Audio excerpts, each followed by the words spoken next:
Well, the Prime Minister is currently addressing the Jawans in Kutch. We're going to cut across. ये सेवा आसान नहीं है। ये मातृभूमि को सर्वस्व मानने वाले मत वालों की साधना है। ये मां भारती के लाडलों लाडलियों उनका तप है, उनकी तपस्या है। कहीं हिमालय की बर्फ और ग्लेशियर का शून्य से नीचा तापमान, कहीं नसों को जमाने वाली ठंडी रातें, कहीं गर्मियों में तपता हुआ रण का रेगिस्तान, आग बरसता हुआ सूरज, कहीं धूल भरी रेतीली आंधियां, कहीं दल दल की चुनौतियां और कहीं उफान लेता हुआ समंदर। ये साधना हमारे जवानों को उस हद तक तपाती है जहां हमारा देश का सैनिक फौलाद बनकर चमकता है। एक ऐसा फौलाद जिसे देखकर दुश्मन की रूह दहल उठती है।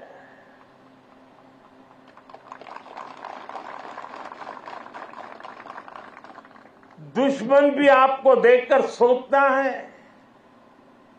कि जो ऐसे क्रूरतम प्रहारों से विचलित नहीं हुआ, उसे भला कौन हरा पाएगा। आपकी ये अटल इच्छा शक्ति, आपका ये अथाह शौर्य, पराक्रम की पराकाष्ठा, देश जब आपको देखता है तो उसे सुरक्षा और शांति की गारंटी दिखाई देती है। दुनिया जब आपको देखती है तो उसे भारत की ताकत दिखाई देती है और दुश्मन जब आपको देखता है तो उसे बुरे मंसूबों का अंत दिखाई देता है। आप जब जोश में दहाड़ते हैं तो आतंक के आका कांप जाते हैं। ये है मेरी सेना का, मेरे सुरक्षा बलों का पराक्रम। मुझे गर्व है हमारे जवानों ने हर मुश्किल से मुश्किल मौके पर अपने इस सामर्थ्य को सिद्ध किया है। साथियों, आज जब मैं कच्छ में खड़ा हूं तो यहां हमारी बड़ी ताकत है। इसलिए यहां की समुद्री सीमा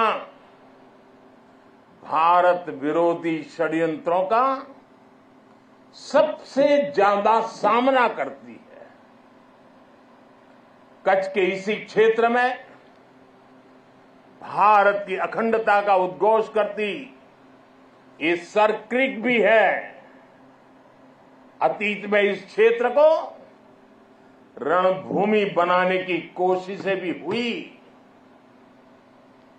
देश जानता है सर क्रीक पर दुश्मन की नापाक नजरें कब से टिकी है, लेकिन देश निश्चिंत भी है क्योंकि सुरक्षा में आप तैनात है।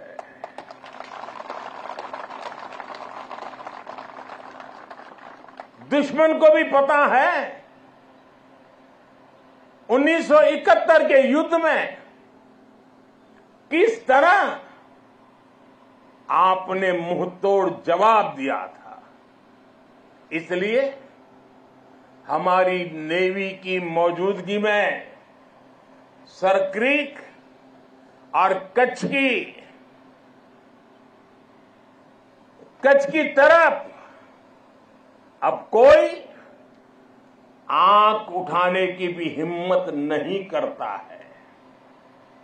साथियों, आज देश में एक ऐसी सरकार है जो देश की सीमा के 1 इंच से भी समझौता नहीं कर सकती। एक समय था जब डिप्लोमेसी के नाम पर सरक्रीक को छल से हड़पने की पॉलिसी पर काम हो रहा था। मैंने तब गुजरात के मुख्यमंत्री के रूप में भी देश की आवाज को बुलंद किया था। और इस क्षेत्र में आज मैं पहली बार नहीं आया, मैं इस क्षेत्र से परिचित रहा हूं, कई बार आया हूं, बहुत आगे तक जाकर के आया हूं। इसलिए आज जब हमें जिम्मेदारी मिली है तो हमारी नीतियां हमारी सेनाओं के संकल्पों के हिसाब से बनती है। हम दुश्मन की बातों पर नहीं, हमारी सेनाओं के संकल्पों पर भरोसा करते हैं। साथियों, 21वीं सदी की जरूरतों को देखते हुए आज हम अपनी सेनाओं को, हमारे सुरक्षा बलों को आधुनिक संसाधनों से लैस कर रहे हैं। हम हमारी सेनाओं को विश्व की सबसे आधुनिक मिलिट्री फोर्सेस की कतार में खड़ा कर रहे हैं। हमारे इन प्रयासों का आधार है रक्षा क्षेत्र में आत्मनिर्भर भारत। अभी कुछ ही दिन पहले यही गुजरात के वडोदरा में C295 फैक्ट्री का उद्घाटन हुआ है। आज विक्रांत जैसा made in India aircraft carrier देश के पास है। आज भारत में अपनी सबमरीन बनाई जा रही है। आज हमारा तेजस फाइटर प्लेन वायुसेना की ताकत बन रहा है। हमारा अपना 5th जनरेशन फाइटर एयरक्राफ्ट बनाने का काम भी शुरू हो चुका है। पहले भारत की पहचान हथियार मंगाने वाले देश की थी। आज भारत दुनिया के कितने ही देशों को डिफेंस उपकरण एक्सपोर्ट कर रहा है। पिछले 10 वर्षों में हमारा रक्षा निर्यात 30 गुना बढ़ गया है। साथियों, सरकार के इस विजन को सफल बनाने में हमारी सेनाओं और सैन्य बलों के सहयोग की भी बड़ी भूमिका है। हमारे सुरक्षा बलों की बहुत बड़ी भूमिका है। मैं देश की सेनाओं को, मैं देश के सुरक्षा बलों को बधाई दूंगा कि उन्होंने 5000 से अधिक सैन्य उपकरणों की लिस्ट बनाई है जो वो अब विदेश से नहीं खरीदेंगे। इससे सैन्य क्षेत्र में आत्मनिर्भर भारत अभियान को नई गति भी मिली है। साथियों, आज जब न्यू एज वॉरफेयर की बात होती है तो ड्रोन टेक्नोलॉजी उसका एक अहम टूल बन गई है। हम देख रहे हैं युद्ध में शामिल देश आज ड्रोन टेक्नोलॉजी का जमकर इस्तेमाल कर रहे हैं। ड्रोन से निगरानी हो रही है, ड्रोन से खुफिया जानकारी जुटाई जा रही है, किसी व्यक्ति या जगह की पहचान करने में ड्रोन का उपयोग हो रहा है। ड्रोन सामान पहुंचाने में मदद कर रहे हैं। ड्रोन का इस्तेमाल हथियार के रूप में भी हो रहा है। इतना ही नहीं, ड्रोन पारंपरिक एयर डिफेंस के लिए भी चुनौती बनकर के उभर रहा है। ऐसे में भारत भी ड्रोन टेक्नोलॉजी की मदद से अपनी सेनाओं को, अपने सुरक्षा बलों को सशक्त कर रहा है। सरकार आज 3 सेनाओं के उपयोग में आने वाले प्रीडेटर ड्रोन खरीद रही है। ड्रोन के इस्तेमाल से जुड़ी स्ट्रेटेजी बनाई जा रही है और मुझे खुशी है कि कई भारतीय कंपनियां पूरी तरह से स्वदेशी ड्रोन बनाने में भी लगी है। ढेर सारे स्टार्टअप मैदान में आए हैं। साथियों, आज युद्ध की प्रकृति बदल रही है। आज सुरक्षा के विषय भी नए नए पनपते जा रहे हैं। भविष्य की चुनौतियां और जटिल होंगी। इसलिए बहुत जरूरी है कि तीनों सेनाओं की क्षमताओं को, हमारे सुरक्षा बलों की क्षमताओं को एक दूसरे से जोड़ दिया जाए और खास करके हमारी तीनों सेनाओं के लिए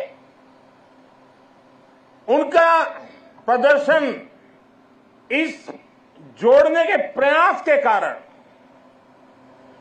उनका सामर्थ्य कई गुना बेहतर हो जाएगा। और मैं कभी कभी कहता हूं कि एक आर्मी, एक एयरफोर्स और एक नेवी हमें एक नजर आते हैं, लेकिन उनका जब संयुक्त अभ्यास होता है तो एक नहीं 111 नजर आते हैं। सेनाओं के आधुनिकीकरण की इसी सोच के साथ chief of defence staff CDS की नियुक्ति की गई। इसने देश की सेनाओं को मजबूत करने में बड़ी भूमिका निभाई। अब हम इंटीग्रेटेड थिएटर कमांड की दिशा में बढ़ रहे हैं। इंटीग्रेटेड थिएटर कमांड के लिए एक ऐसा मैकेनिज्म तैयार कर लिया गया है जिससे सेना के तीनों अंगों के बीच और बेहतर तालमेल होगा। साथियों, हमारा संकल्प है नेशन फर्स्ट, राष्ट्र प्रथम। राष्ट्र की शुरुआत उसकी सीमाओं से होती है। इसलिए बॉर्डर इंफ्रास्ट्रक्चर का विकास देश की सबसे बड़ी प्राथमिकताओं में है। बीआरओ ने 80,000 किलोमीटर से ज्यादा सड़क का निर्माण किया है।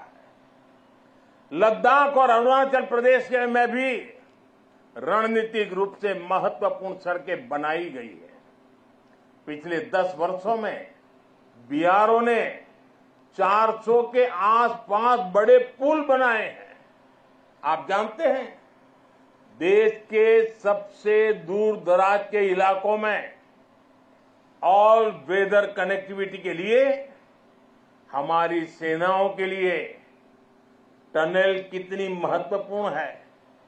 इसलिए पिछले 10 वर्षों में अटल और सेला जैसी सामरिक महत्व की अनेकों बड़ी सुरंगों का निर्माण पूरा किया है। बीआरओ देश के अलग अलग हिस्सों में टनल बनाने के काम को तेज गति से पूरा कर रहा है। साथियों, हमने सीमावर्ती गांवों को आखिरी गांव मानने की सोच भी बदली है। आज हम उन्हें देश का प्रथम गांव कहते हैं। आखिरी गांव नहीं, वो प्रथम गांव है। वाइब्रेंट विलेज योजना के तहत देश के प्रथम गांवों का विकास किया जा रहा है। वाइब्रेंट विलेज यानी सीमा पर बसे ऐसे वाइब्रेंट गांव जहां वाइब्रेंट भारत के प्रथम दर्शन हो। हमारा देश का तो ये विशेष सौभाग्य है कि हमारे ज्यादातर सीमावर्ती इलाकों को प्रकृति ने विशेष आशीर्वाद दिया है।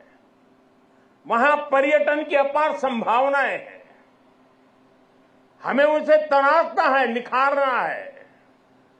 इसके जरिए इन गांवों में बसे नागरिकों का जीवन बेहतर होगा, उन्हें नए अवसर मिलेंगे। वाइब्रेंट विलेज अभियान के जरिए हम ये होता देख रहे हैं।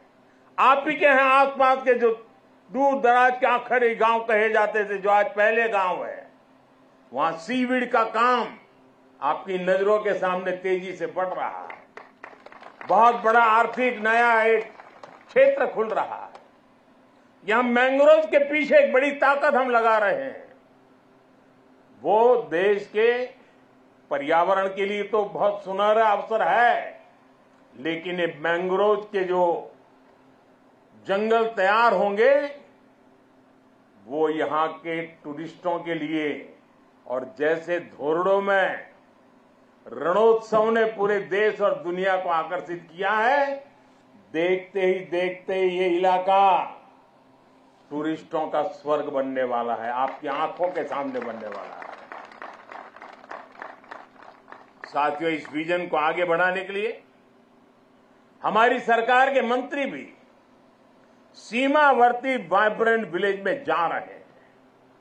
आज वो वाइब्रेंट विलेज में रुकते हैं जहां ज्यादा से ज्यादा समय बिताते हैं। ऐसे में देश के लोगों में भी इन गांवों को लेकर आकर्षण बढ़ रहा है, उत्सुकता बढ़ रही है।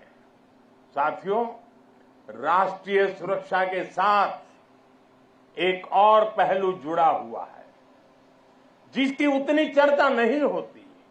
ये है बॉर्डर टूरिज्म, और इसमें हमारे कच्छ के पास अपार संभावनाएं हैं। इतनी समृद्ध विरासत, आकर्षण और आस्था के इतने अद्भुत केंद्र और प्रकृति की अद्भुत देन। गुजरात में कच्छ और खंभात की खाड़ी के मैंग्रोव फॉरेस्ट बहुत महत्वपूर्ण है। गुजरात के समुद्री तटों पर समुद्री जीवों और वनस्पतियों का पूरा इकोसिस्टम है। सरकार ने भी मैंग्रोव के जंगलों के विस्तार के लिए कई कदम उठाए हैं। पिछले वर्ष लॉन्च की गई मिस्टी योजना पर सरकार तेजी से काम कर रही है। साथियों, यूनेस्को वर्ल्ड हेरिटेज साइट में हमारा धोलावीरा ये भी शामिल है, और वो तो हमारे देश के हजारों साल के सामर्थ्य की पहचान है। धोलावीरा में सिंधु घाटी की सभ्यता के अवशेष बताते हैं कि हजारों वर्ष पूर्व वो शहर कितने व्यवस्थित तरीके से बसा हुआ था। यही गुजरात के समुद्र से थोड़ी दूरी पर लोथल जैसे व्यापारिक केंद्रों ने भी एक समय में भारत की समृद्धि के अध्याय लिखे। लखपत में गुरु नानक देव जी की चरण रज है। कच्छ का कोटेश्वर महादेव मंदिर हो, माता आशापुरा का मंदिर हो, काला डूंगर पहाड़ी पर भगवान दत्तात्रेय का साक्षात दर्शन होता हो, या फिर कच्छ का रण उत्सव, या सर क्रीक को देखने का उत्साह कच्छ के एक जिले में ही पर्यटन का इतना पोटेंशियल है कि टूरिस्ट को पूरा हफ्ता भी कम पड़ जाए। उत्तर गुजरात की सीमा पर नड़ाबेट में हमने देखा है कि कैसे बॉर्डर टूरिज्म लोगों में छाया हुआ है। हमें ऐसी ही हर संभावना को साकार करना है। जब ऐसे स्थानों पर देश के अलग अलग हिस्सों से पर्यटक आते हैं, वो भारत के वो दो हिस्से आपस में कनेक्ट हो जाते हैं। वो पर्यटक अपने साथ राष्ट्रीय एकता का प्रवाह लेकर आता है और राष्ट्रीय एकता की ऊर्जा लेकर जाता है और यहां एक भारत श्रेष्ठ भारत की भावना को जीवंत कर देता है, अपने क्षेत्र में जाकर के भी कर देता है। यही भावना हमारी राष्ट्रीय सुरक्षा का मजबूत आधार तैयार करती है। इसलिए कच्छ और दूसरे सीमावर्ती इलाकों को हमें विकास के नए मुकाम तक लेकर जाना है। जब हमारे सीमावर्ती क्षेत्र विकसित होंगे, वहां सुविधाएं होंगी, तो इससे यहां तैनात हमारे जवानों का लाइफ एक्सपीरियंस भी बेहतर होगा। साथियों, हमारा राष्ट्र जीवंत चेतना है जिसे हम मां भारती के रूप में पूजते हैं। हमारे जवानों के तप और त्याग के कारण ही आज देश सुरक्षित है, देशवासी सुरक्षित है। सुरक्षित राष्ट्र ही प्रगति कर सकते हैं। इसलिए आज जब हम विकसित भारत के लक्ष्य की ओर इतनी तेजी से बढ़ रहे हैं, तो इसमें आप सब इस स्वप्न के रक्षक हैं। आज हर देशवासी अपना 100% देकर राष्ट्र के विकास में अपना योगदान दे रहा है, क्योंकि उसे आप पर भरोसा है। मुझे विश्वास है आपका ये शौर्य इसी तरह भारत के विकास को बल देता रहेगा। इसी विश्वास के साथ आप सबको एक बार फिर दीपावली की हार्दिक शुभकामनाएं। आप सबका बहुत बहुत धन्यवाद।